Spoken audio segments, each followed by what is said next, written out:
Amis de l'UTL et du cinéma, bonjour.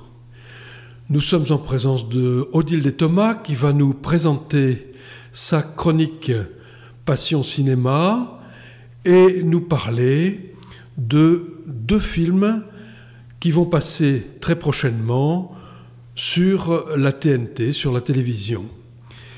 Bonjour Odile. Bonjour Georges et bonjour à tous. Aujourd'hui, je vais vous parler de deux films qui vont passer à partir du 15 mars sur la TNT. Le premier, c'est Du rififi chez les hommes de Jules Dassin, qui passera le 15 mars à 20h55 sur Arte. Alors, ce film est un des grands films noirs du cinéma français sur le milieu, ses truands, ses codes d'honneur et son langage argotique.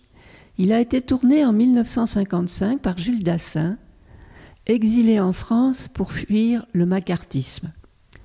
Le film est tiré du roman éponyme d'Auguste Le Breton.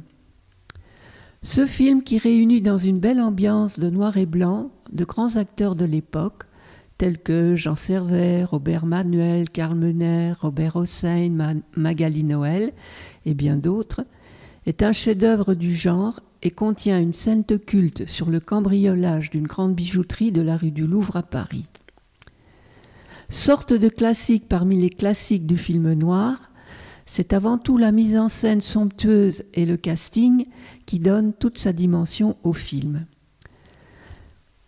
Le film Le rififi chez les hommes a été présenté lors d'un atelier cinéma en janvier 2016 et a fait l'objet, comme tous les films présentés dans l'atelier, d'un commentaire assez long que vous pourrez consulter ou découvrir sur le site de l'UTL, rubrique blog, sous-rubrique Atelier cinéma. J'en profite pour vous rappeler ou vous informer que le blog de l'Atelier cinéma présente plus d'une quarantaine de films articulés autour du synopsis, du réalisateur, des acteurs, des contextes sociaux ou politiques exposés dans le film, avec aussi, si le sujet s'y prête, un rappel historique du contexte dans lequel il est sorti. L'intérêt du cinéma ou du film, c'est le regard qu'il porte sur l'histoire avec un grand H, la société sous tous ses aspects, les courants de pensée et les messages que le film veut porter. Les commentaires du rififi chez les hommes donnent ainsi des références aux grands films noirs en général, avec plein d'éléments sur Jules Dassin, sa carrière aux USA et en Europe, les acteurs, leur carrière. À remarquer aussi que Jules Dassin, dans ce film, joue également un rôle non négligeable, crédité sous le nom de Père Lovita, un expert de percement de coffre-fort. C'est un grand suspense du film noir à voir ou à revoir. Donc c'est donc le lundi 15 mars à 20h55 sur Arte. Je profite aussi de cet instant de conversation avec vous pour vous dire que le film Network que je vous avais incité à regarder dans ma chronique numéro 10 sur la radio web, que ce film sera reprogrammé. Il avait malheureusement été déprogrammé à la date prévue pour apporter un hommage. Et donc ce film passera le 15 mars aussi à 20h55, mais à ce moment-là sur la 5. Vous aurez donc ce lundi 15 mars un grand dilemme. Que choisir ? Un grand film noir certes ancien ou une description minutieuse et survoltée du monde télévisuel et ses délires. Pas de panique, ils sont sur Arte et seront donc reprogrammés à 13h35 quelques jours après. Je vous parler maintenant d'un autre film de Ken Loach. Il s'agit de La part des anges, tourné en 2012 et qui a reçu le prix du Festival de Cannes cette même année, et qui passera le mercredi 17 mars à 20h55 sur Arte. Avec le concours de son vieux complice, Paul Laverty au scénario, Ken Loach conjugue son éternel sujet, la malédiction de la pauvresse. Ken Loach choisit comme cadre une atmosphère qu'il connaît bien, celle des couches populaires et ouvrières du nord du Royaume-Uni, et il narre une aventure poétique centrée autour du whisky. Alors tout y est.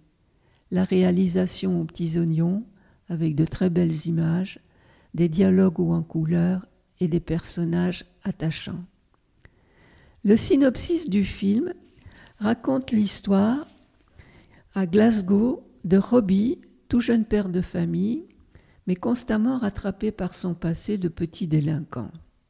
Il croise la route de Rino, Albert et la jeune Maud, et lorsque, comme eux, ils échappent de justesse à la prison, ils écopent d'une peine de travaux d'intérêt généraux.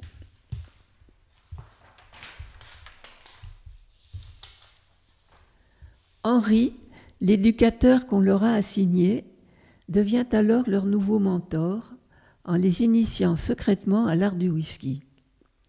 De distillerie en séance de dégustation huppée, Robbie se découvre un réel talent de dégustateur, bientôt capable d'identifier les cuvées les plus exceptionnelles et aussi les plus chères.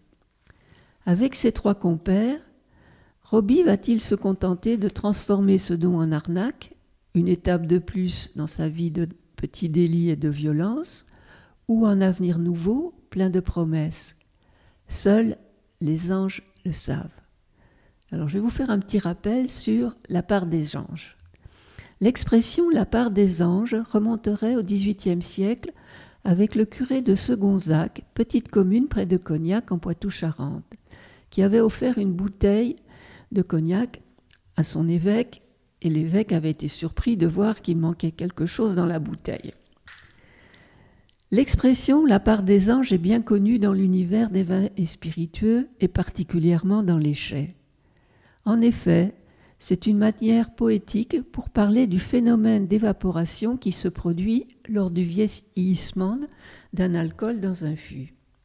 Dans la région de Cognac, on estime que chaque année, 2% de la production s'évapore à cause de ce phénomène, ce qui représente l'équivalent de plus de 20 millions de bouteilles quand même. Mais rien n'est fait pour lutter contre ce phénomène, puisqu'il fait partie intégrante du processus de vieillissement qui donne ses caractéristiques à l'eau de vie. Petite anecdote, les vapeurs libérées lors de l'évaporation nourrissent des champignons microscopiques qui vont recouvrir les pierres des murs des alentours, colorant ceux-ci avec un noir très particulier. Ainsi, cette couleur permettait jadis aux autorités fiscales de repérer les productions clandestines. Je vais vous faire part de 2 critiques que j'ai trouvées pour vous inciter peut-être à regarder ce film. Angel Shear, c'est-à-dire La part des anges en anglais, se savoure comme un pur malt. On pourrait croire que le meilleur de l'être humain a été distillé dans la caméra de Loach. Le brassage du social et de l'humour, une distillation maîtrisée au cœur de l'Écosse, une dégustation parfaite aux arômes d'espoir. Donc le film est tourné avec 2 jeunes acteurs du cinéma britannique, Paul Brannigan, John Ershaw et Gary Maley. J'aime beaucoup les films de Ken Loach, cinéaste social qui parle de situations vraies de la classe ouvrière, des petits employés et des petits patrons confrontés au cynisme d'une libéralisation effrénée de l'économie britannique. Mais particulièrement ce film qui, pour une fois, prend le ton d'une comédie où l'on peut y entrevoir un avenir optimiste pour son héros principal. Donc, La part des anges, mercredi 17 mars à 20h55 sur Arte.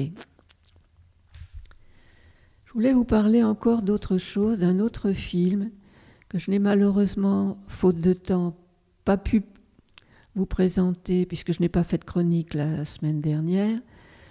C'est un autre film qui s'appelle Franz. Franz est un film de François Ozon et c'est l'adaptation libre d'un film réalisé par Hans Lubitsch en 1931, Broken Lullaby, L'homme que j'ai tué, lui-même adapté de la pièce de théâtre homonyme écrite en 1925 par Maurice Rostand fils d'Edmond bien sûr, et pacifique convaincu. Le film Franz raconte l'histoire d'un jeune ancien combattant français qui, au sortir de la Première Guerre mondiale, rongé de remords, se rend en Allemagne pour rencontrer la famille d'un soldat allemand qu'il a tué dans une tranchée. Mais fragile victime de symptômes post-traumatiques dus à la guerre, il n'a pas le courage de leur révéler la vérité et préfère se passer pour un ami de leur fils. Le film commence ainsi. En Allemagne, tous les jours, Anna, la jeune actrice allemande Paula Beer, va fleurir la tombe de Franz, son fiancé mort dans les tranchées de la Somme. C'est alors qu'elle surprend Adrien, joué par Pierre Ninet, un jeune Français venu se recueillir. Il finit par se présenter et dit à la jeune femme qu'il était ami avec Franz lors de leurs études à Paris. D'abord réticents à le recevoir chez eux, les parents de Franz l'invitent à dîner et finissent par apprécier la présence du jeune homme qui apaise leur peine en racontant ses souvenirs de vie parisienne avec leur fils. Pendant ce temps, Kreutz, un nationaliste qui voudrait épouser Anna, voit d'un très mauvais œil l'arrivée de cet ancien ennemi. D'autant que l'amitié entre Anna et Adrien devient de plus en plus profonde. Mais je ne vous dis pas tout pour pas dévoiler la fin du film. C'est un film très attachant sur le souvenir, la culpabilité, le remords et le pardon impossible. Plus qu'un film de guerre, c'est un film sur l'après-guerre et les séquelles qu'elle a laissées dans les familles et les esprits des deux côtés du Rhin. Des aspects peu abordés dans le cinéma, comme si après cette boucherie de 14-18, la victoire ou la défaite remettait tout en ordre comme si de rien n'était. Naturellement, c'est faux, et dans de nombreuses familles, cela a modifié des trajectoires d'existence et des incompréhensions tues ou non formulées.